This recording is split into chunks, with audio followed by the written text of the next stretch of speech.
Kami mau lebih lagi Tuhan di dalam Tuhan.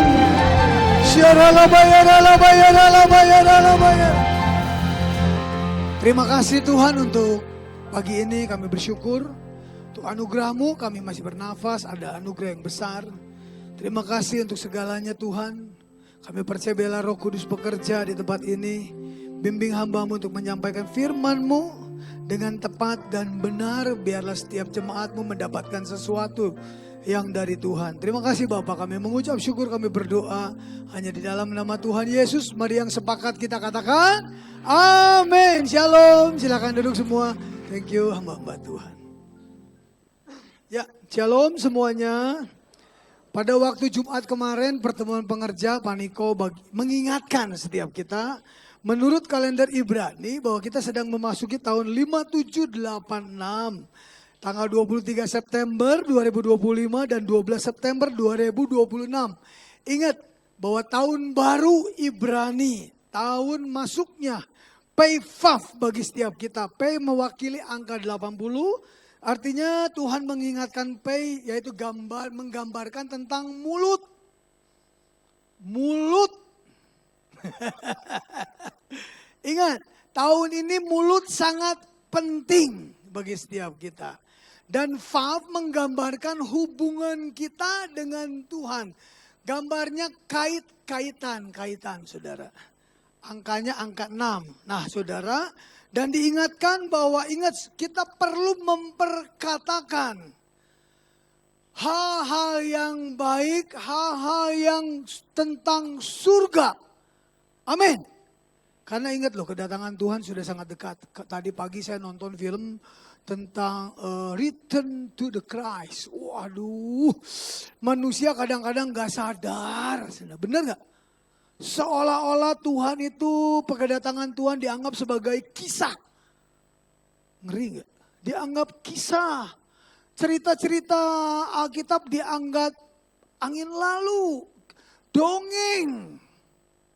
Ini mengerikan saudara. Kalau kita menganggap segala sesuatunya itu tidak mungkin terjadi. Ini bakal terjadi loh, kedatangan Tuhan. Makanya Pak Niko diingatkan, ayo kita mulai pergunakan mulutmu untuk membangun orang lain. Perkatakan yang baik. Amin. Makanya saudara kalau kita lihat dalam Efesus 4:29 dikatakan, janganlah ada perkataan kotor yang keluar dari mulutmu, tetapi pakailah perkataan yang baik untuk membangun. Jadi ciri-ciri anak Tuhan itu perkataannya pasti baik dan pasti membangun.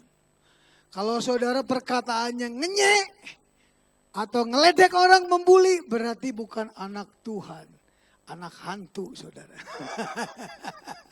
Betul gak? Iya kan, firman Tuhannya gini loh. Lidah seorang murid itu membangun, bukan ngenyek. Ya, nanti ada tentang ngenyek saudara. Nah saudara dikatakan, di mana perlu supaya mereka yang mendengarkannya beroleh kasih karunia.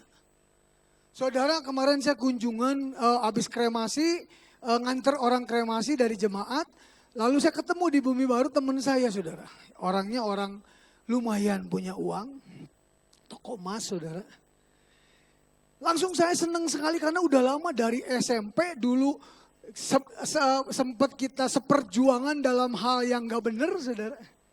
Ketemu, waduh mending sono pisan saya. Dan begitu ketemu saya ngomong, dia tuh ngomong sama saya gini loh. Kyong tambah cakep, wih haleluya. Saya lihat mukanya, lihat muka teman saya, mukanya saudara kayak muka stres saudara.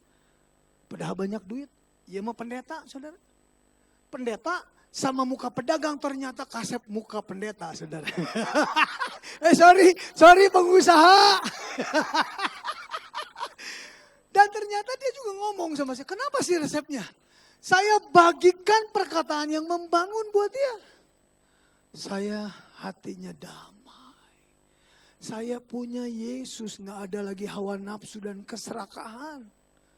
Karena Tuhan sudah penuhkan dalam hidup saya. Membuat saya mukanya bercahaya, amin. Cakep gak saya? Nggak ada yang muji, mending nanya saudara. Pasti saudara nggak enak ngomong jelek, nggak enak. Nah ini saudara, makanya setiap orang yang mendengarkan, dia beroleh karunia loh. Dia disadarkan langsung, oh saya perlu Yesus loh. Amin. Ternyata bukan uang segalanya. Tapi Yesus segalanya dalam hidupmu. Yang membuat si Kyong-Kyong tambah kasep saudara. Nah ini saudara, nah dari semuanya itu saudara perlu sadari bahwa apalagi Pak Niko sudah ingatkan. Perkataan ini perlu perkataan yang membangun, yang berbuat baik. Nah diperlukan hati yang bersih. Amin. Saudara bisa punya perkataan yang baik, yang membangun kalau hatimu bersih. Kalau hatimu kotor, saudara nggak bisa membangun orang. Karena kalau orang yang tidak menjaga hati, yang hidupnya dalam kepahitan, saudara kan perkataannya berbeda saudara. Yang terus nusuk orang, terus menjatuhkan orang. Karena penuh dengan iri hati dan kebencian. Makanya pada hari ini saya ingin bagikan tentang is about heart. Bener sih? Sorry ya, saya sekolahnya SMP saudara. Sekolah naik-naik, gurunya demen sama saya saudara. Nah, it's all about heart. Bener nggak? Bener ya? Oke, terima kasih semua. Nah saudara, betapa pentingnya kita punya hati yang benar di hadapan Tuhan. Ingat loh, segala sesuatu dalam kehidupan kerohanian kita semuanya itu dimulai dari hati. Amin. Kalau hatimu bengkok, firman Tuhan berkata, aku akan berbelat-belit, kata Tuhan. Ngeri nggak? Terus diputer-puter sampai saudara teler dan cari Tuhan sungguh-sungguh. Amin. Makanya saudara dalam Matius 5:8 dikatakan, berbahagialah orang yang suci hatinya, karena mereka akan melihat Allah. Saudara suci hati baru bisa lihat Tuhan. Karya Tuhan dalam kehidupanmu. Tuntunan Tuhan ada dalam hidupmu kalau suci hatimu. Bersih. Dikatakan lagi Matius 24 ayat 3-4 dikatakan.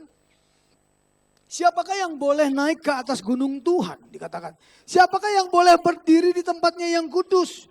Orang yang bersih tangannya dan murni hatinya saudara. Jadi hati ini sangat diperhitungkan oleh Tuhan saudara. Jangan anggap remeh hatimu saudara. Karena dikatakan orang yang murni, yang suci baru bisa lihat Tuhan, baru bisa naik, masuk ke hadirat Tuhan. Dan doamu dijawab oleh Tuhan. Makanya kenapa kita doa gak dijawab-jawab. Betul, mentok terus. Karena kehidupanmu tidak suci, tidak murni, tidak bersih di hadapan Tuhan. Masih menyimpan kekotoran dalam kehidupanmu saudara. Saya sangat percaya begitu saudara berbalik segenap hati, Tuhan pasti pulihkan keberadaanmu. Amin. Di dalam 1 Samuel 16 ayat 7 dikatakan, oh ini nih, dikatakan bahwa tetapi berfirmanlah Tuhan kepada Samuel, janganlah pandang parasnya atau perawakannya yang tinggi, sebab aku telah menolaknya. Bukan yang dilihat manusia, yang dilihat Allah. Manusia melihat apa yang di depan mata, tetapi Tuhan melihat hati. Jadi hati ini sangat penting saudara. Mulai perhitungkanlah. Kadang-kadang kalau kita lihat dari ayat ini saudara, Samuel waktu itu lagi pilih raja. Saudaranya Daud ganteng-ganteng, tinggi, gede. Ya, tapi Tuhan melihat Daud yang kecil, imut, lucu. Malah itu yang dipilih. Yang menurut manusia nggak bisa. Makanya waktu Hani pilih, dia tuh punya rencana saudara. Istri saya tuh. Saya pengen punya suami yang tinggi, gede. Seperti Pangeran Charles. Dapatnya Charles Kyong-Kyong. Yang pendek, kecil, sipit. Suaranya jelek, hitam lagi. Dulu hitam saya. Saya jelek, sekarang mah ganteng saudara. Inilah. Makanya saudara kalau kita lihat, Tuhan itu melihat hati. Kadang-kadang mungkin kata kita nggak mungkin masuk hitungan dalam pikiran kita. Tapi Tuhan itu seperti kolektor seni. Tahu nggak kolektor seni? Orang yang mengumpulkan barang-barang seni.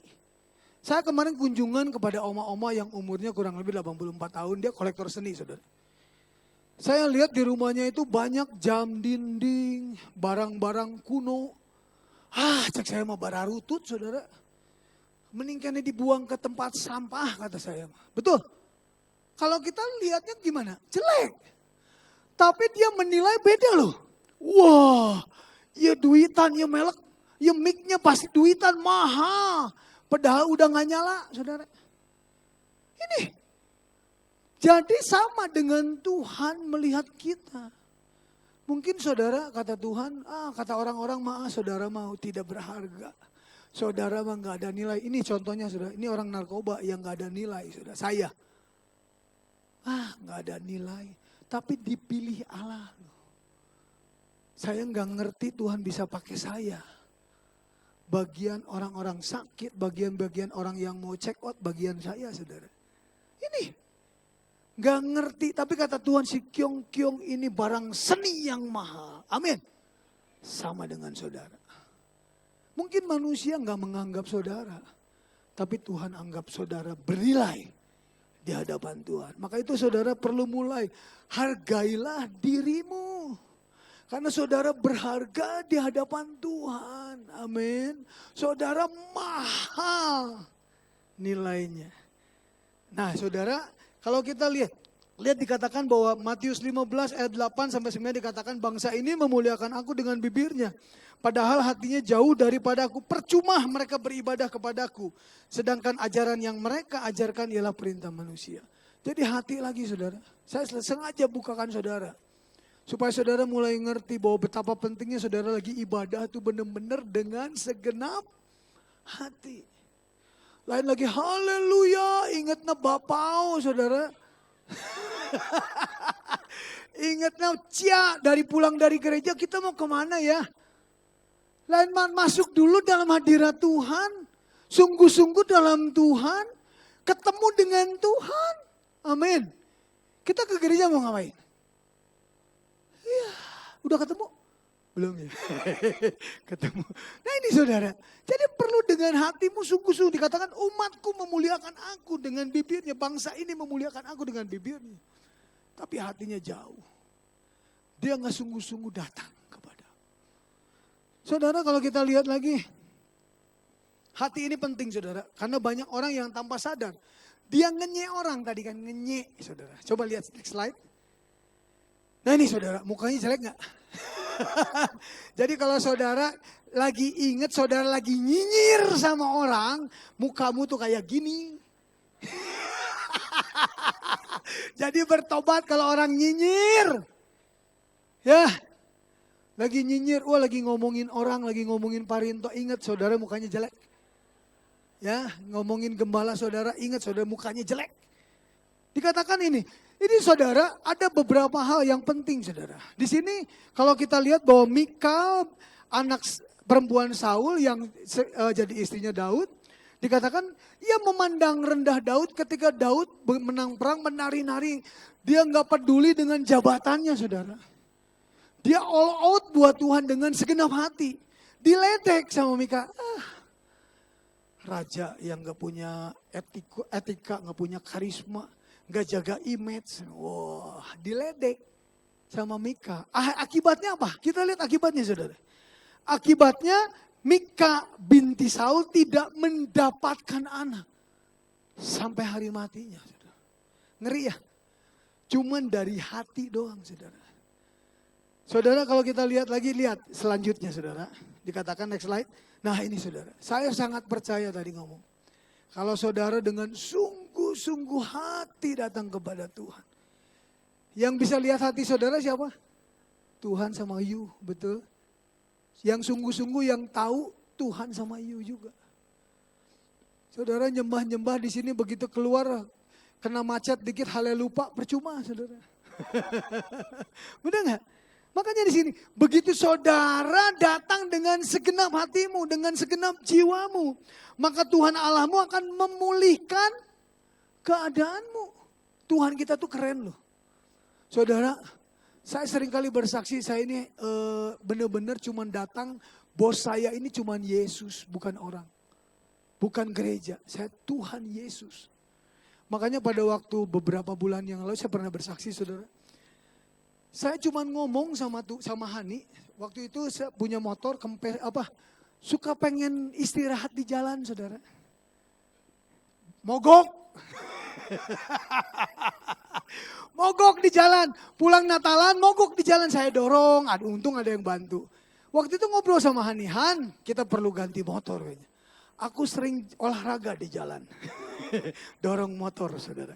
Tapi puji Tuhan, saudara. Gak lama kemudian kata saya pengen motornya NMAX biar nyaman, biar nyantai. Waduh, ya 2 minggu kemudian setelah ngomong, tahu-tahu saudara saya telepon, Kyong, Tuhan ngomong sama saya. Hah? Ngomong naon, Ci? Ngomong kamu perlu motor, keren gak? Kalau orang datang dengan segenap hati cuma ngandelin Tuhan, semuanya Tuhan. Ini benar terjadi, saudara. Dan yang dikasih motornya apa? Motor NMAX percis. Enggak motor bebek, saudara. Enggak motor Vario, enggak. Motornya NMAX. Tuhan dengar enggak berarti? Dengar. Saya sangat percaya, makanya saya datang dengan segenap hati. Tuhan, Engkaulah bosku. Apapun keadaan dunia, apapun gerejaku, Tuhan yang jadi bos saya. Amin. Ini saudara yang saudara perlu pegang. Kalau namanya segenap hati itu. Bukan, datang lu Benghar, ini nih bos saya. Bukan, Tuhan. Amin.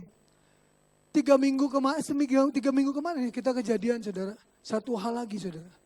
Yang saya bikin heran Tuhan saya itu. Waktu itu saya tuh gini, kalau pulang dari Nana Rohana atau Bumi Baru, sama tim pengerja saya itu pulangnya suka makan, saudara. Makan, ajak makan bareng. Kita makan. Lagi kemarin tahu-tahu Hani nyeletuk, saudara. Begitu dengar ada yang meninggal dia nyeletuk. Pih, awas ya, tong belanja online Shopee. Saya suka seneng Shopee, saudara. Tong belanja Shopee-nya. Duit tinggal 77.000. Wah, ada sih tabungan. Cuman untuk operasional tinggal 77.000, saudara. Jadi jangan banyak bawa makan. Jangan lagi Shopee. Berhenti, stop. Saya cuman apa? Saya cuman ngagorowok ke Tuhan, teriak sama Tuhan. Tuhan, karunya si Hani. Duitnya tinggal 77.000. Saya teriak, tanyain dia. Saya teriak loh.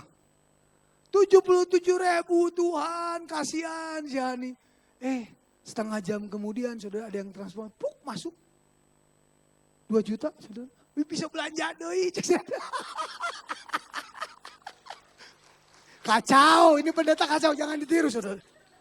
Tapi ada alokasi, maksud saya ada tabungan, ada apa.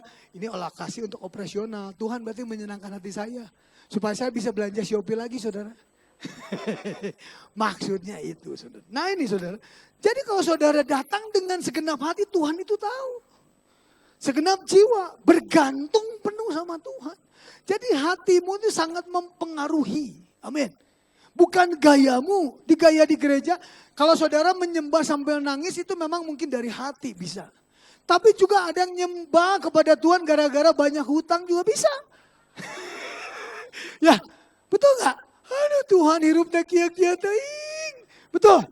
Bisa loh. Belum tentu saudara datang kepada Tuhan. Makanya penting sekali datang dengan segenap hati artinya bergantung penuh sama Tuhan.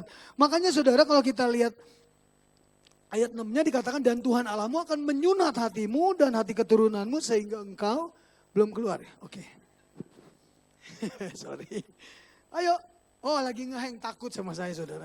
Dan dikatakan dalam ayat 6 dan Tuhan Allahmu akan menyunat hatimu dan hati keturunanmu sehingga engkau mengasihi Tuhan Allahmu dan dengan segenap hatimu dan dengan segenap jiwamu supaya engkau hidup. Jadi saudara, betapa pentingnya tentang hati kata Tuhan juga. Tuhan terus sunat lagi. Udah datang kepada Tuhan dengan segenap hati.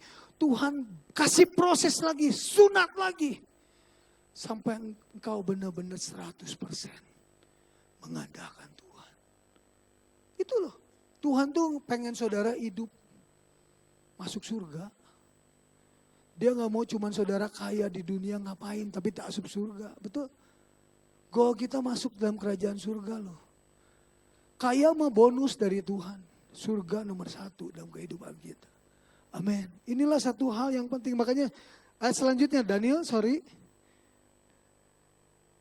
Dan Tuhan Allahmu akan menyunat. Makanya di sini jikalau engkau berbalik kepada Tuhan dengan segenap hatimu dan dengan segenap jiwamu, maka Tuhan Allah akan memulihkanmu di keadaanmu. Dikatakan ayat 6, Tuhan Allah akan menyunat lagi 2 kali coba. Udah berbalik disunat lagi saudara. Sampai saudara sungguh-sungguh cari Tuhan. Cuman Yesus segalanya. Apapun keadaanku tetap Yesus. Amin. Nah ini saudara satu hal yang Tuhan ingatkan. Ada salah satu contoh Amasya saudara. Ini kita lihat. Dikatakan ia melakukan apa yang benar. Ini raja saudara. Raja Amasya ini datang beribadah kepada Tuhan. Ia melakukan apa yang benar di mata Tuhan. Hanya tidak dengan segenap hati. Cuman sekedar kewajiban hari Minggu. Cuman yang penting ibadah. Tapi masih simpen kepahitan. Masih simpen pelit pisan hirup teh. Aduh. Dulu ini contoh orang pelit saudara. Inilah. Ya masih hitung-hitungan segala macam. Dikatakan tidak dengan out sama Tuhan saudara. Sayang enggak? Saudara udah beribadah tapi tidak dengan segenap hati. Makanya saudara-saudara perlu dikatakan dalam 2 raja-rajanya. Next, nah ini yang lebih jelas lagi, ia melakukan apa yang benar di mata Tuhan, hanya bukan seperti Daud bapak leluhurnya. Ia berbuat tepat seperti yang diperbuat Boas ayahnya. Jadi betapa pentingnya orang tua mempunyai legacy untuk anak-anak kita takut akan Tuhan. Makanya namun demikian bukit-bukit pengorbanan, penyembahan, dosa masih disimpan. Ini loh, tidak dengan segenap hati. Masih simpen, sebel kasih kiong-kiong. Sebel ke siapa? Sebel ke abangku. Ingatlah hepeng terus, cien. Ini saudara. Dikatakanlah selanjutnya akibat dari tidak segenap hati apa? Ini saudara. Makanya terjadilah goncangan dalam kehidupan kita. Karena Tuhan goalnya bukan saudara dapat sesuatu, dapat berkat. Tapi Tuhan goalnya saudara dapat surga supaya engkau hidup tadi. Makanya goncangan terus. Kalau saudara tidak mau bertobat akhirnya Amasya mati saudara. Nah saudara makanya dalam Amsal 4 ayat 23 dikatakan. Jagalah hatimu dengan segala kewaspadaan karena dari situlah terpancar kehidupan. Ayat firman Allah yang hidup dikatakan, yang terutama sekali jagalah hatimu karena hatimu mempengaruhi segala sesuatu yang dalam hidup. Hatimu sangat mempengaruhi cara bicara kita. Hatinya kotor, keluarnya kotoran. Betul gak? Hatinya pahit, keluarnya pahit. Ngenyek terus sama orang, curiga terus sama orang. Ini saudara, tidak membangun. Makanya ini satu hal yang penting. Cara merespon kita dengan masalah, dengan lingkungan. Kalau hati kita kotor, sombong, tidak rendah hati, beda. Saudara. Makanya ini saudara perlu jaga hati dengan segala kewaspadaan. Nah saudara ada salah satu contoh yang jaga hati, yang dengan baik. Seorang tua yaitu yang amnesia, yang lupa segalanya, dia cuma ingat Yesus saudara. Kita lihat filmnya sebentar.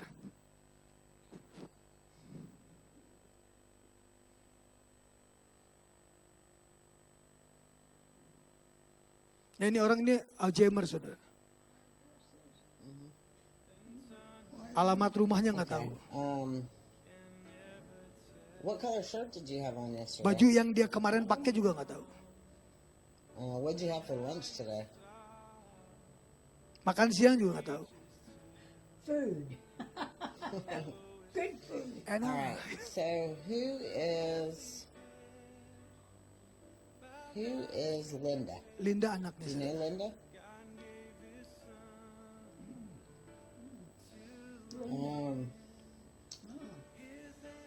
What about Paul? Oh, Oh suaminya. Who is Jesus? Keren ini So saudara. Jesus is the one who saved me Wow. and lives in my heart Ini yang saudara perlu pegang. and will take me home. Haleluya. Quite amazing. I love him. Dan ini saudara, saya rindu semuanya. Amin. Ayo mulai jaga hatimu. Tetap fokus sama Yesus. Mulai belajar melakukan semua yang benar dalam hidupmu. Dalam kehidupan kita saudara. Kalau kita menjaga hati otomatis. Fokus kita akan terus cari Yesus, cari Tuhan. Amin. Yang menjaga itu yang terus fokusnya hanya Tuhan. Datang serangan tetap enggak. Tuhan tahu yang terbaik buatku. Amin. Jaga mata karena tidak mau menyakiti Tuhan. Seperti tadi Mak. Semuanya lupa. Yang dia ingat cuman Tuhan Yesus. Makanya saudara saya sering mendoakan orang sakit yang orang tua. Yang zaman dulu dia tuh polos seperti ini. Cuman dia pegang Yesus. Pada waktu meninggalnya dia ngomong, Tuhan Yesus jemput saya. Tapi yang umurnya 40, 50 ini datang jurik saudara. Pusing saya, aduh ke gereja rajin. Tapi mau mati matanya melotot saudara kasiunan. Takut, jurik datang, jurik datang. Ada yang hitam-hitam, ada apa. Kenapa? Karena hatinya gak dijaga. Si emak tadi, Yesus yang membawa aku pulang. Amin. Saya rindu semua masuk surga. Saya rindu semuanya menang di akhir. Maka itu jagalah hatimu. Karena hati ini sangat mempengaruhi segala kehidupan kita. Yang akan keluar dari perkataan kita, tingkah laku kita. Amin. Mari kita bangkit berdiri saudara. Haleluya. Ya biarlah firman ini jadi rema bagi saudara. Amin. Semua melakukan menjaga hati. Fokus kepada Tuhan. Yesus selamanya. Yuk. Karena waktunya atau CF saudara. Kalau enggak masih ada 3 poin lagi saudara. Ayo. Pemusik yang hilang Pak. Saya perlu nyanyi soalnya. Ayo ubah hatiku menjadi baru. Ubah hatiku.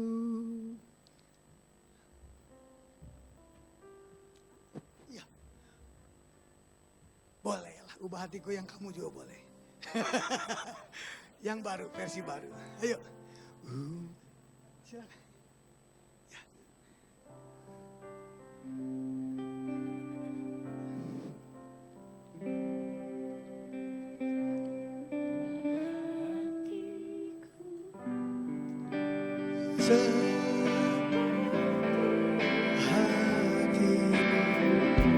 Amin.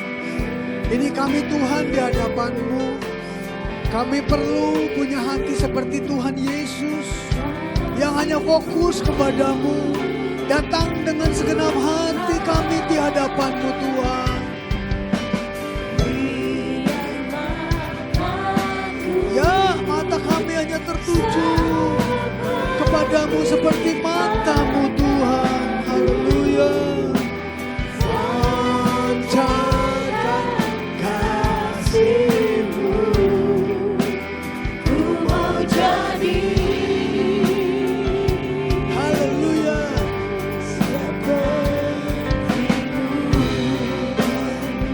Sekali lagi ubah dengan sungguh-sungguh.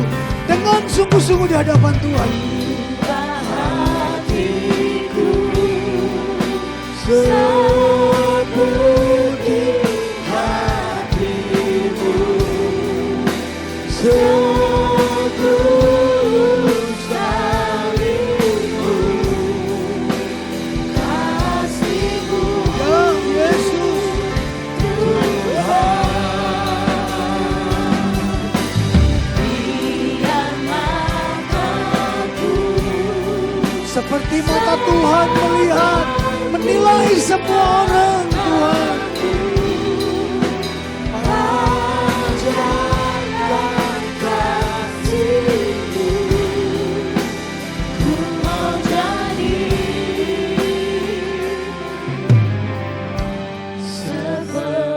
seperti-Mu. Terima kasih Tuhan. Biarlah kami selalu menjaga hati kami. Terutama dalam setiap keseharian kami tetap fokus hanya kepada Tuhan. Datang dengan segenap hati. Menyerahkan kehidupan kami hanya kepada Tuhan. Sebab Tuhanlah yang sudah menebus, membayar lunas di atas kayu salib.